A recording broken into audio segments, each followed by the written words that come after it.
don't know that much about life at this point, right? I have not taken that many cabs by myself. I have not. I certainly am not at the estimating the cost of a cab from where I am stage of my journey in Philadelphia. That comes a couple bits later. Shoot, maybe later that night. I don't know. But at the time I didn't know. I genuinely had no idea if it was going to cost me like $85 to get back into the city, especially if there was traffic, or if it was going to cost me like $7. I had no idea, and I also didn't have a lot of money, so it was like fear of embarrassment and like how much is it going to cost. I don't know why it didn't ever occur to me just to ask a cabbie how much would it cost. But I think by the time we got there, I just had a lot on my mind.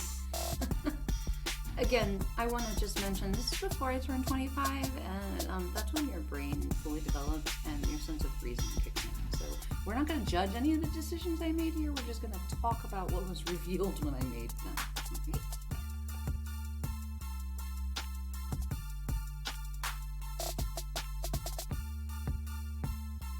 Hey, y'all. I was thinking about like this growth path and how like truly careless I used to be with myself before I got here, and like the absurdities of things that I've put myself through, and then how somehow they ended up being useful because I needed that maybe not knowledge, but maybe insight that it wasn't as scary as I thought it was going to be. And then I'm able to do something that maybe I didn't ever expect I could do because of it. And so it's sort of like, oh, so was I really being a goofball and I didn't know anything? Or was that just training for what I needed in order to make sure that I could live? Right? So, haha, the stories we tell. This one's a good one, y'all. Happy Tuesday. Welcome. This is a story about how Jackie started discovering who Jackie was inadvertently by being herself, and then finding out what she was really made of when she did. So I'm gonna mix up a couple different eras of my life. We're just gonna say it was the late '90s. I'd spent some time over in London, and I'd also spent some time in Philadelphia. I'd moved there in '98. I lived in London in '96 and '97. And 96 and '97, I was like 20, 21, right? So, what's the point? Your brain's not done cooking? Yeah, there was evidence of that while I was there. There was evidence. So one of the things that I did learn while I was there that was really fascinating was that the family that I lived with was actually a family from Philadelphia, and so they had a lot of roots that were kind of community based. It was actually a Quaker family.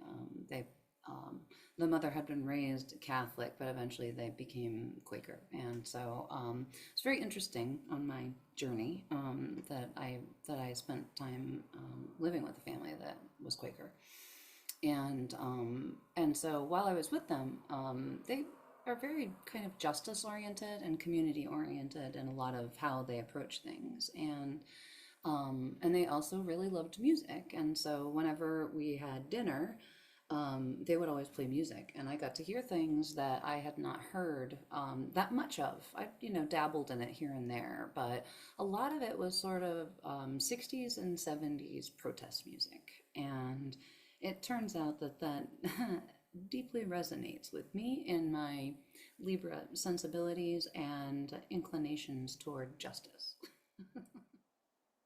So I've done a lot of adventuring in Philly, but I was sort of adventuring on my own for the first times. Up until then, I'd sort of had company or an escort, but I'd done things with somebody.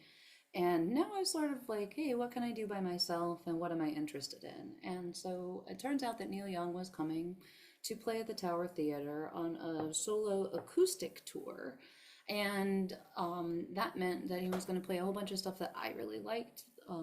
that flashback to kind of his Harvest Moon Freedom Days. And so I was like, ooh, I'm interested in this. I want to see this. And I asked everybody that I knew if they wanted to pay $150 or whatever ridiculous price it was to go see Neil Young, this, the singer that kind of annoys half of the people that he listens to because of the way that he sings. And then also nobody my age cared about it because it it was the late 90s. And they were like, what? And no, we're not really interested in it. I was asking people to do that, and everybody else was like, hey, are you going to Woodstock? And, the the Woodstock thing. So yeah, no. So I was like, no, I want to go see Neil Young. So nobody would go with me. So okay, fine. I was like, you know what? It's not that big a deal. It's a bus ride away. I'll figure it out. I'll go out to West Philly by myself on this Saturday, and I will find my way. It's not that hard. It's literally a straight out and back, right? Just out and back.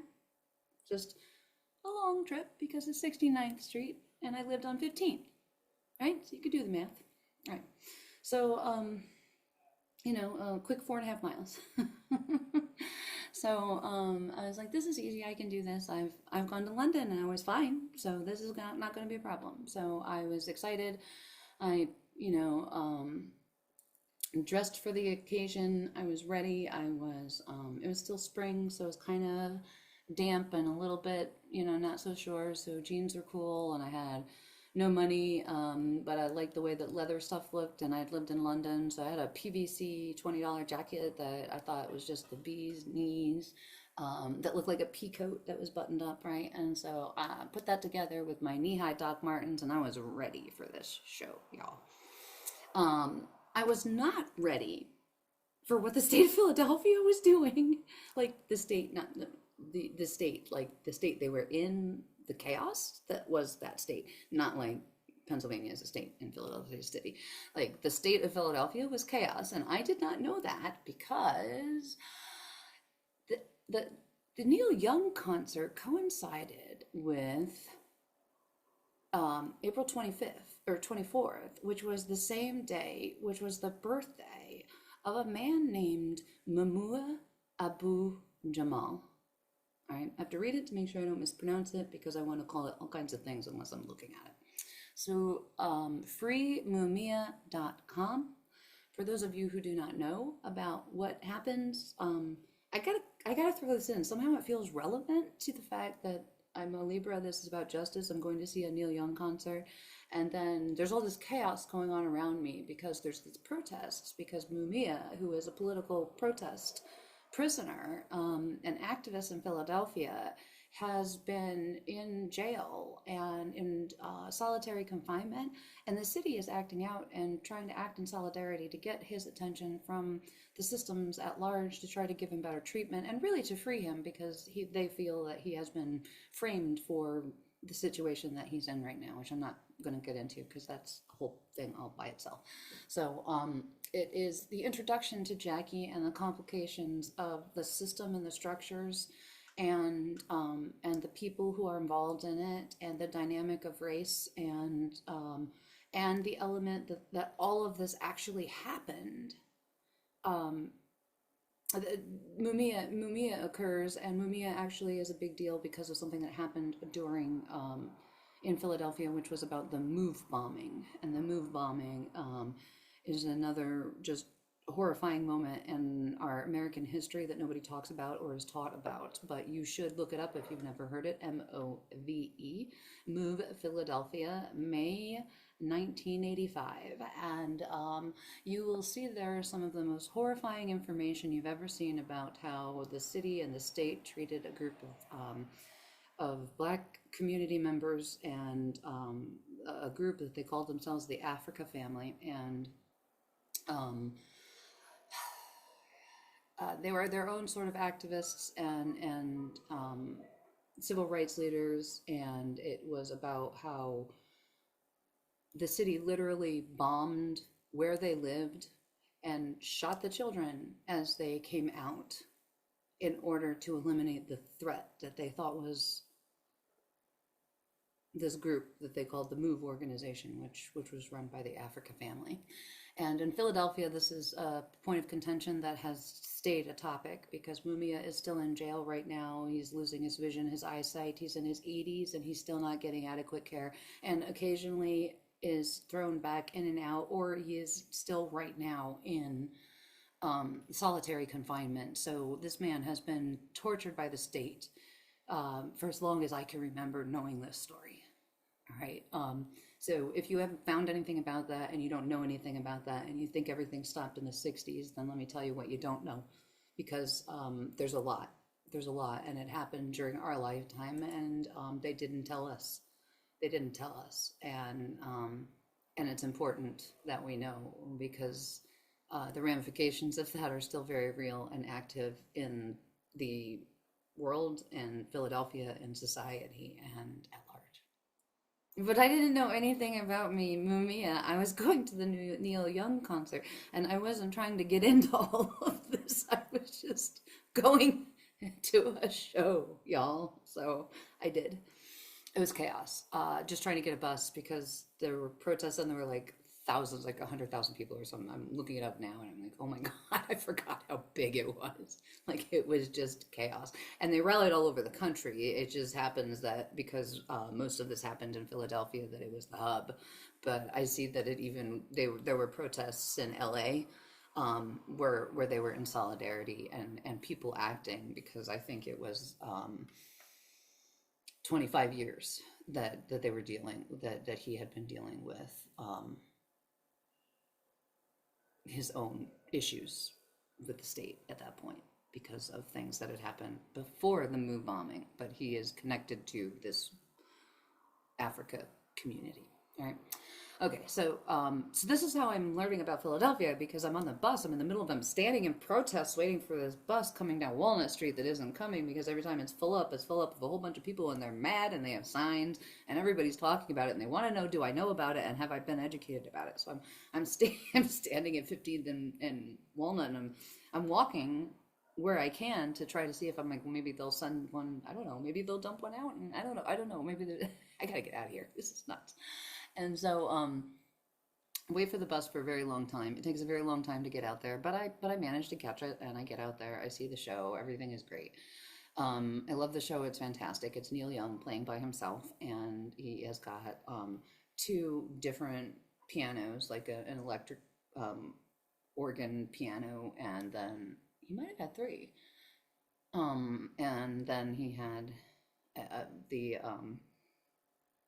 regular, I think it was an upright, and but he also had his guitar, and when he was transitioning between songs or between instruments, he would play on the harmonica that was handheld, that has got it, and so he would play the harmonica while it was, man, the guy is so stinking talented. He's such a little weirdo, but I had such a great time at that show. It was so fun, and I just came out of it like elated in so many different ways, and then just delighted by like everything that I saw that he did, and I was just like, oh my God, he's so much cooler than I even thought. Like, he's a real musician and he really gets it, and it was just so fun. You know what it's like when you're around like a show. You go to a show and you get to see that it's not like all mixing or anything. Like, it's really talent, and you just get to sit in like somebody's talent for a little while and just kind of bask in their genius. And so it was fun. It was a lot of fun.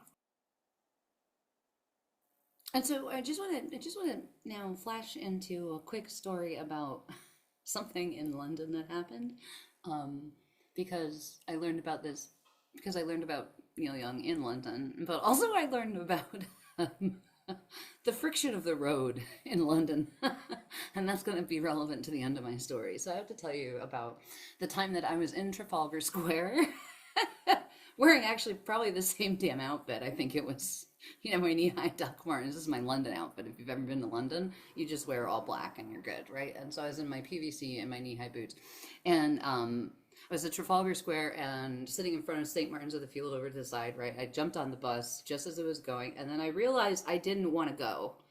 Oh shoot, I wanted to do something else. And I looked up and I made eye contact with this guy who was in front of me.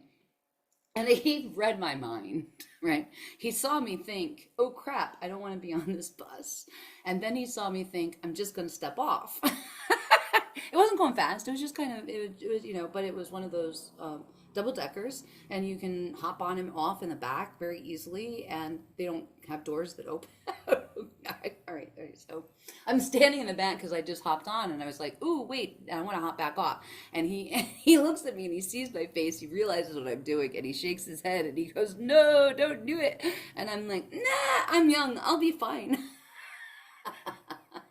I was young. I was mostly fine. So totally like, I'm not taking this bus ride. I don't know if it was money or just, I don't know what it was, but it was compelling enough for me to be like, nah, screw this. I'm not going one more block. Whatever the distance was to the next stop, right?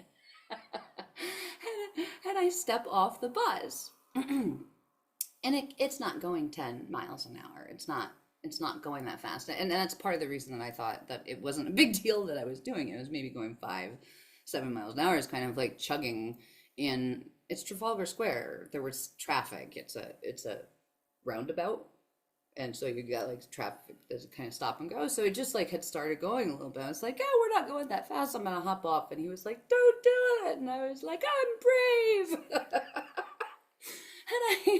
And I stepped off. And do you know what? He was right. I should not have done that. Because see, the thing is, if you don't jump out and try to keep moving, then the road just sort of snatches you. Just stops you. You're just like, hey, are you holding still and everything else is moving? Then the road just sort of snatches you back to earth. It's just like gravity works, right? So, so gravity works. It just right down to the ground. And everybody who's in the area is like, oh my God, are you okay? I'm like, I'm fine. I'm sure I twisted an ankle. I'm sure I did something. It was soft tissue damage. That's if I struggle with anything, it was a twisted ankle or a twisted knee. And I think it was because I would do things like step off of a bus every so often because I was really compelled just to not go this way. And so I remember thinking about that a lot afterwards and thinking like, how dumb was it to do something like that? Like it was such a goofy, and there's like you replay it and it happened in like such a short amount of time, but but in my head it's been such an expansive amount of time that I've spent with that man in that moment. Don't do it. Oh my God. He's right. Okay. So, all right. That was probably 2 years before we are here, right? So maybe I was 19 when that happened. Now we're flash forward to Philadelphia, and so we're there, and I go to the show, and it's fabulous. But the protests are not like over, and so just because the show is over doesn't mean the buses are running on time. As a matter of fact, where are the buses, and are they even running, and what's even happening now? It's 99. Our little flip phones are not telling us what's on the interwebs, and they're certainly not doing it in any way that is useful to us or telling us what the status of our bus is going to be. Okay, we haven't gotten there yet. So so I'm at 69th Street Station, and if you've ever been there, it's really kind of set down far away. If you're waiting for the buses, the bus has a terminal. Go in, they can turn around and move around in places like that. And so everybody's kind of up on the streets that comes down. You can see everything that's going on right there. It's well lighted. You can see traffic. There's stuff happening. Theaters right there. Busy, busy. Construction going on. It wasn't a late show because it was Neil Young, and so it might have started at 8. It might have been over by 11. It wasn't like a super late thing. So the buses should have been coming, but they weren't coming. It was taking a long time. Hour, 20 minutes. They're a long time, and some of us are all kind of hanging out together, waiting, meandering, and making small talk. Does anybody know this? Who takes this regularly? Does anybody? Do we know how to get out of here? Anyone? So there were several people who were down there, and we were all kind of talking together. One of the people who was there was a guy who was in a blue jumpsuit that looked like he worked for SEPTA, the Southeast Pennsylvania Transportation Authority, which is what runs the public transit in Philadelphia. And he also had on a an orange reflector vest. So I figured he was either construction or SEPTA, in which case he probably knew the route or what to expect around there. And um, so he came up and was sort of standing near me, and I asked him a question about, do you know how often it comes down or this or that? And he was like, I don't usually have a problem and I don't usually wait this long. And so we're kind of talking for a while, and it's just sort of small talk. And eventually I realized he doesn't work there, and he's just a regular person like me trying to get himself home in this chaos that is like um, escaping the tower after a show. And so I could take the underground train, but at this point I'm not that familiar with it. I don't know it. I don't know where it is. I don't know how to get there, and feeling a little out of my depth. So I'm like, take a bus and stay above ground because you don't know nothing right now, kid. And everybody who warns you about Philadelphia will warn you about West Philadelphia or North Philadelphia. It's like, you go there, keep your head on a swivel, so you got to be careful. So I had in the back of my mind that I needed to be cautious and careful about what I was doing. And I was trying to be. And in doing so, I sort of blocked out possible options that probably would have been easier. And then also maybe not, because I could have been in more danger depending on what was going on. Um, because it just got it was kind of a weird evening as things went on. So we're there for long enough that he and I are both like, "Yo, is this thing even gonna come?" And he's like, "Do you want to go down and take the subway?" And I'm like, "No, not really, thanks." Um, and and then I don't know.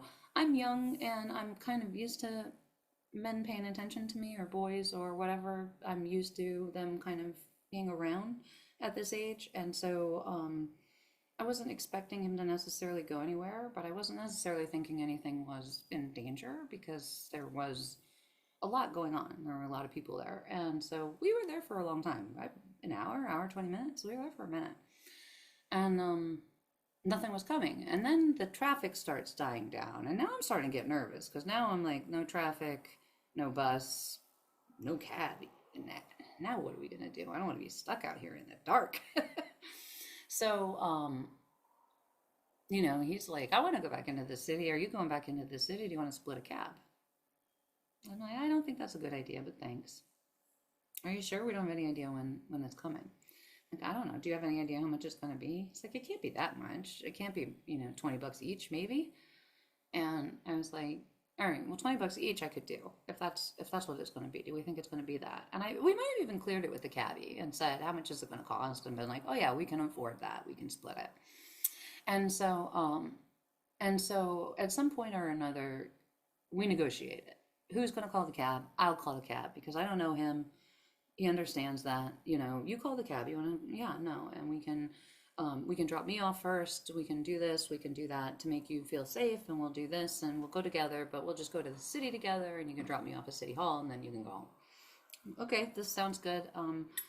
So I flag a cab and ask him, and we get the estimate, and say, okay, this is enough. All right, fine.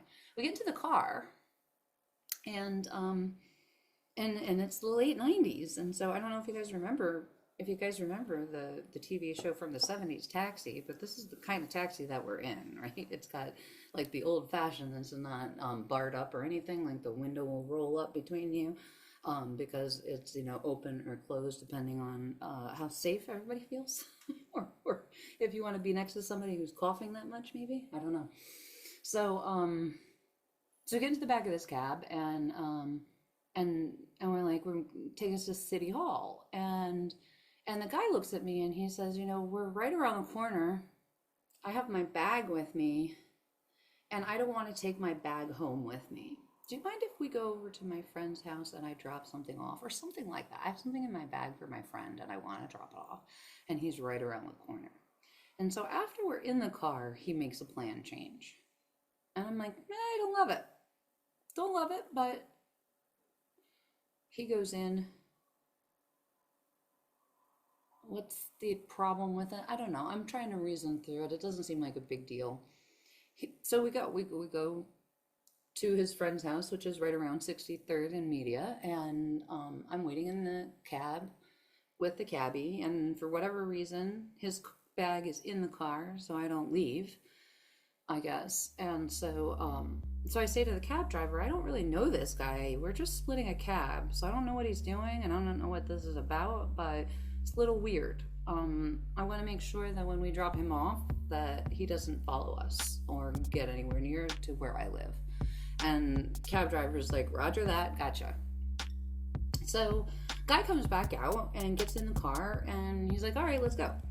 And it's 1999 and it's April. And so if you guys remember what happened in April 1999, I'm from the Midwest, and Columbine had actually just occurred not that long ago. And so it was something that everybody was talking about. And that was part of what we were talking about. It might have been on the news, like something came up and we were talking about some aspect of the case, and then we were like, isn't that crazy? And we were literally talking about how crazy the world was and what people did in it and what crazy decisions that they made. And I was looking out the window and he was on my left, and I was talking to him about how crazy the world was. And isn't the world crazy?